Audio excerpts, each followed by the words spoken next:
Bismillahirrahmanirrahim. Assalamualaikum warahmatullahi wabarakatuh. Anak-anak sekalian, ketemu lagi dengan saya Agus Edi Suhaidi. Sangat berbahagia sekali kita bisa berjumpa pada video pembelajaran. Pada kesempatan yang berbahagia ini, Bapak akan menjelaskan tentang materi norma dan keadilan. Itu materi di kelas 7 semester 1. Mari kita sama-sama buka dengan mengucapkan basmalah. Bismillahirrahmanirrahim.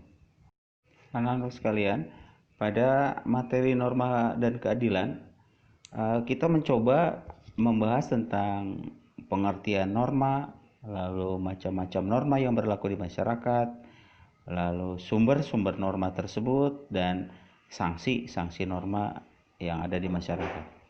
Anak-anak sekalian, ada sebuah pepatah menyebutkan bahwa di mana bumi dipijak, di sana langit dijunjung.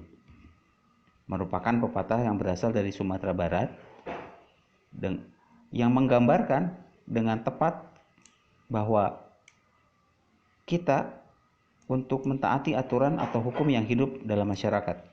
Dengan mentaati hukum, kehidupan akan aman, akan tertib, tentram, damai, seperti yang selalu kita dambakan pasti akan tercipta. Sebagai warga negara, kita patut bersyukur kepada Tuhan Yang Maha Esa karena bangsa Indonesia adalah bangsa yang sangat besar. Namun banyak di antara kita yang belum taat terhadap norma. Di jalan raya, terutama di kota-kota besar, kita bisa menyaksikan kesemrawutan pengendara mobil yang saling berebut jalan. Mereka kadang-kadang melanggar aturan lalu lintas. Pertanyaannya, apakah pelanggaran aturan tersebut akan dibiarkan atau bahkan kalian sendiri ikut melanggar aturan? Oleh karena itu, kalian selaku generasi penerus bangsa sudah seharusnya memahami apa itu norma.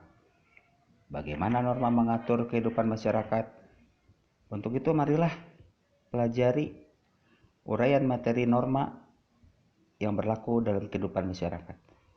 Berikut ini diharapkan kalian setelah memahami atau setelah mempelajari norma dan keadilan dapat memahami dan melaksanakan norma tersebut dalam kehidupan bermasyarakat.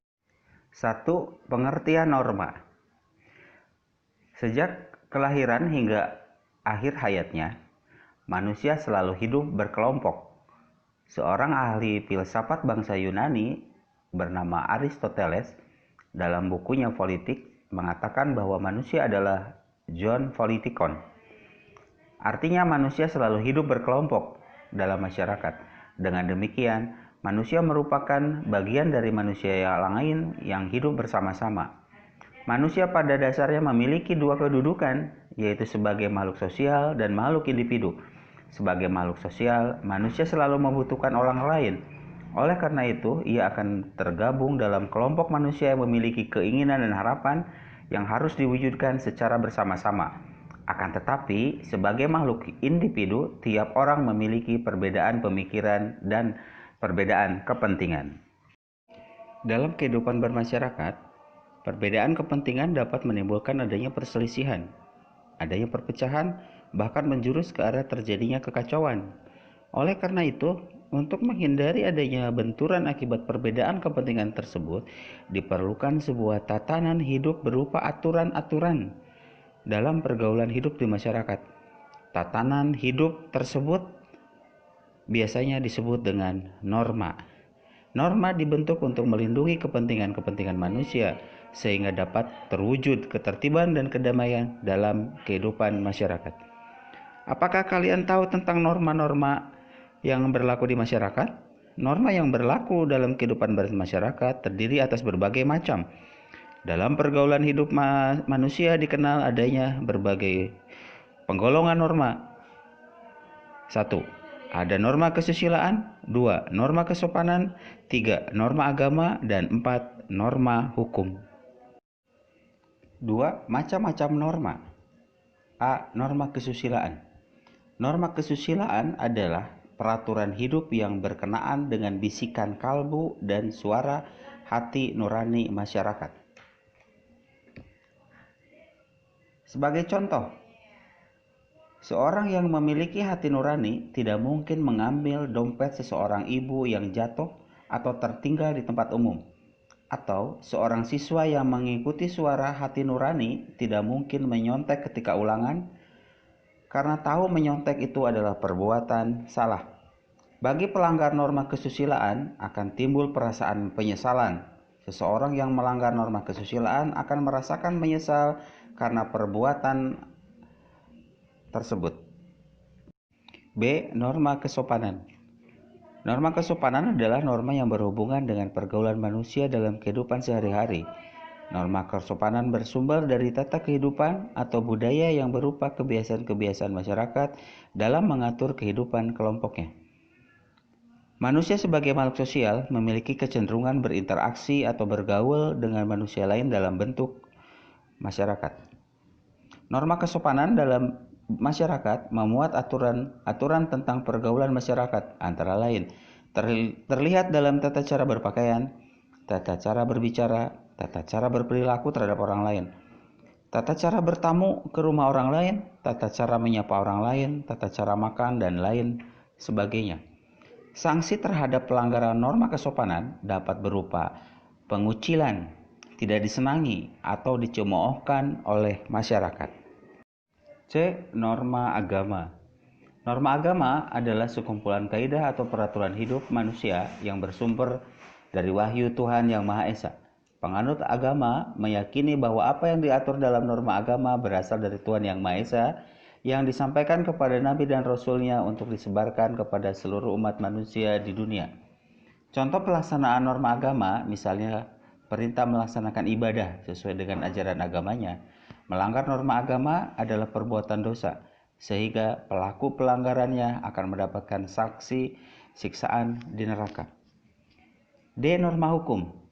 Norma hukum adalah peraturan mengenai tingkah laku manusia dalam pergaulan masyarakat dan dibuat oleh badan-badan resmi negara, serta bersifat memaksa sehingga perintah dan larangan dalam norma hukum harus ditaati oleh masyarakat. Oleh karena itu, dalam kehidupan sehari-hari, aparat penegak hukum seperti polisi, jaksa, dan hakim dapat memaksa seseorang untuk mentaati norma hukum dan memberikan sanksi bagi pelanggar hukum. Pada hakikatnya, suatu norma hukum dibuat untuk menciptakan ketertiban dan kedamaian dalam pergaulan hidup bermasyarakat. Untuk itulah, setiap norma hukum memiliki dua sifat. Sifat pertama adalah perintah dan sifat kedua adalah larangan. Bersifat perintah yaitu memerintahkan orang berbuat sesuatu. Jika tidak berbuat, maka ia akan melanggar norma hukum tersebut. Contohnya, perintah bagi pengendara kendaraan bermotor untuk memiliki dan membawa surat izin mengemudi atau SIM. Dua, bersifat larangan, yaitu melarang orang berbuat sesuatu, dan jika orang tersebut melakukan perbuatan yang dilarang, maka ia melanggar norma hukum tersebut. Contohnya, larangan bagi pengemudi kendaraan bermotor melebihi batas kecepatan yang telah ditentukan. Demikianlah materi tentang norma keadilan yang telah saya sampaikan. Mudah-mudahan bermanfaat. Sumber dari video pembelajaran ini saya ambil dari buku siswa PPKN kelas 7 yang dikeluarkan oleh Kementerian Pendidikan dan Kebudayaan Republik Indonesia tahun 2016. Terima kasih, mudah-mudahan bermanfaat. Assalamualaikum warahmatullahi wabarakatuh.